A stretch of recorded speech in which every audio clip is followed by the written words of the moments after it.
صل على محمد يا رب صل عليه وآله.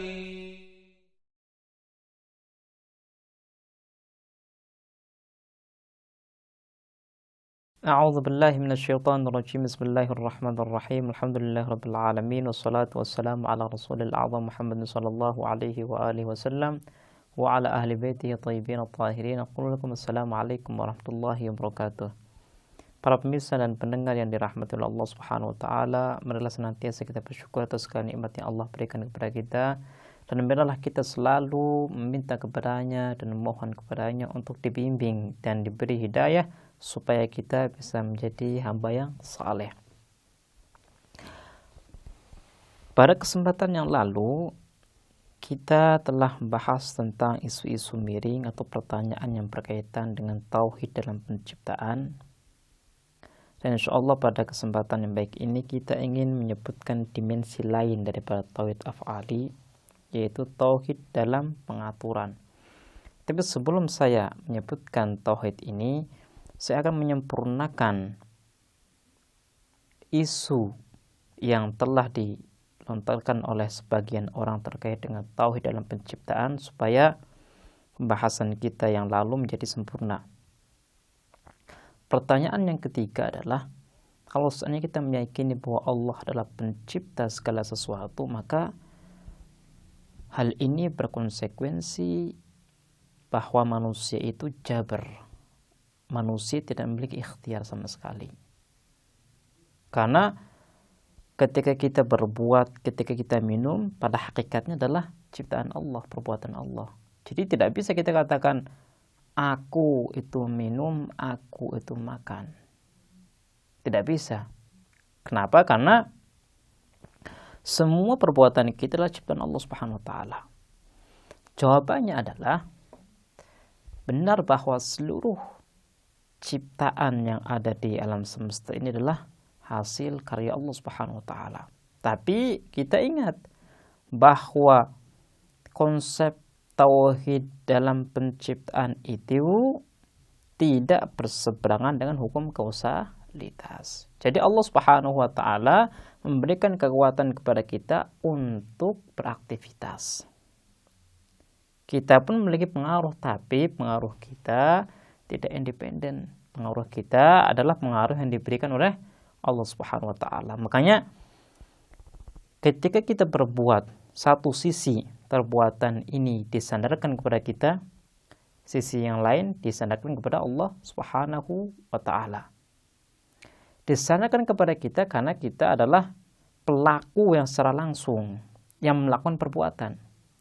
Disandarkan kepada Allah karena semua kekuatan dan fasilitas yang kita miliki adalah milik Allah Subhanahu wa taala. Ini adalah pembahasan yang menyempurnakan pembahasan sebelumnya, yaitu konsep tauhid dalam penciptaan. Pada kesempatan yang baik ini kita ingin memasuki pembahasan baru, yaitu tauhid dalam pengaturan. Kalau kita membaca sejarah, maka kita akan menemukan bahwa di zamannya Nabi itu banyak orang-orang yang syirik, yang menyekutukan Allah Subhanahu wa taala. Kalau kita menyebutkan kata syirik, maka kata syirik itu banyak macamnya. Boleh jadi kata syirik ini berkaitan dengan penciptaan. Kita meyakini bahwa Allah itu memiliki sekutu dalam menciptakan alam semesta. Dan boleh jadi kata syirik itu dikaitkan dengan pengaturan. Artinya ketika Allah Subhanahu wa taala sudah menciptakan, kemudian tibalah saatnya Allah mengatur. Lah ketika Allah itu mengatur, Allah itu memiliki sekutu. Dan ini yang diyakini oleh orang-orang musyrik terdahulu. Makanya Allah Subhanahu wa taala menyinggung tentang kesyirikan yang dimiliki oleh umat Rasulullah sallallahu alaihi wasallam di saat beliau berdakwah. Allah berfirman, wala in sa'altahum man khalaqas samawati wal arda la yaqulunallah. Kalau seandainya kamu bertanya kepada mereka, orang-orang yang syirik, orang-orang yang ada di sekitarmu, siapa yang menciptakan langit dan bumi? Mereka pasti akan mengatakan Allah Subhanahu wa taala. Artinya problem dan persoalan yang dihadapi oleh orang-orang jahiliyah itu bukan tauhid dalam penciptaan, karena mereka meyakini bahwa pencipta tunggal alam semesta adalah Allah Subhanahu wa taala. Hanya dalam Al-Qur'an Allah Subhanahu wa taala menegaskan dalam diri mereka terdapatnya suatu keimanan, keyakinan bahwa Allah adalah satu-satunya pencipta alam semesta. Kemudian kita ingin mencoba membahas tentang arti dan pengertian daripada pengaturan. Mengatur wujud-wujud yang ada di alam semesta. Apa artinya? Artinya adalah Allah Subhanahu wa taala menciptakan sesuatu yang ada di alam semesta. Jadi pengaturan itu masih kaitannya dengan penciptaan. Saya contohkan supaya lebih jelas.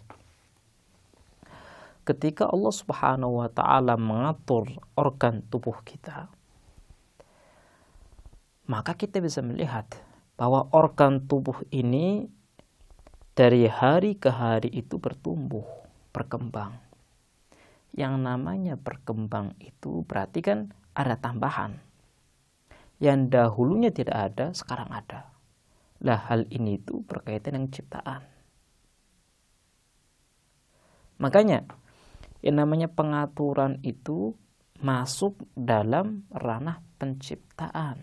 Tapi bedanya, kalau penciptaan yang berkaitan dengan tauhid yang telah kita bahas itu, dia khususkan menciptakan sesuatu dari ketiadaan.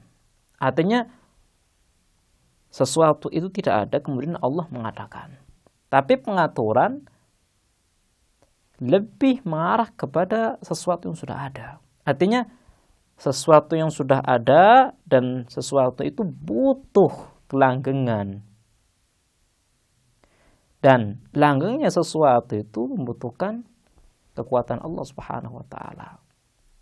Makanya ulama-ulama teolog yang mana mereka memiliki pandangan yang benar tentang tauhid dalam pengaturan, mereka mengatakan bahwa pengaturan itu masih kaitannya dengan penciptaan. Lah kalau seandainya kita sudah meyakini bahwa pencipta tunggal adalah Allah Subhanahu wa taala, maka dengan sendirinya kita sudah mengakui bahwa pengatur tunggal adalah Allah Subhanahu wa taala. Ini adalah satu konsekuensi yang harus kita terima. Kalau seandainya dalam pembahasan tauhid dalam penciptaan kita sudah meyakini, sudah mengimani bahwa Allah adalah satu-satunya zat yang menciptakan alam semesta. Berkaitan dengan tauhid dalam pengaturan, ada satu argumentasi yang disebutkan oleh Nabi Ibrahim alaihissalam, di mana Nabi Ibrahim alaihissalam ingin menunjukkan tentang kebatilan pandangan umatnya yang mengatakan bahwa wujud-wujud yang besar seperti matahari, bulan itu memiliki kekuasaan atas wujud-wujud yang kecil seperti manusia dan yang lain-lain. Nabi Ibrahim alaihissalam menunjukkan kepada orang-orang musyrik bahwa wujud-wujud yang besar seperti bulan dan matahari, wujud-wujud ini juga adalah ciptaan seperti kita. Mereka tidak memiliki pengaruh atas diri kita, pengaruh yang independen. mereka ini tidak memiliki kekuatan untuk mengatur kita. Makanya kalau kita melihat matahari, bulan, matahari itu kalau sudah malam sudah tidak ada. Bulan juga sama, kalau sudah siang tidak ada. Artinya matahari, bulan itu bukanlah pengatur yang sesungguhnya diri kita. Karena yang namanya pengatur yang sesungguhnya diri kita adalah dia yang harus memiliki kekuasaan, yang harus memiliki independensi, dan semua yang kita lihat tidak memiliki hal itu. Makanya ada zat yang lain yang mengatur diri kita, dan itu adalah Allah. Ini adalah argumentasi yang dipakai oleh Nabi Ibrahim alaihissalam ketika berdakwah kepada umat beliau. Baiklah, insyaallah kita akan melanjutkan bahasan kita di kesempatan yang lain. Kita akhiri. Wassalamualaikum warahmatullahi wabarakatuh.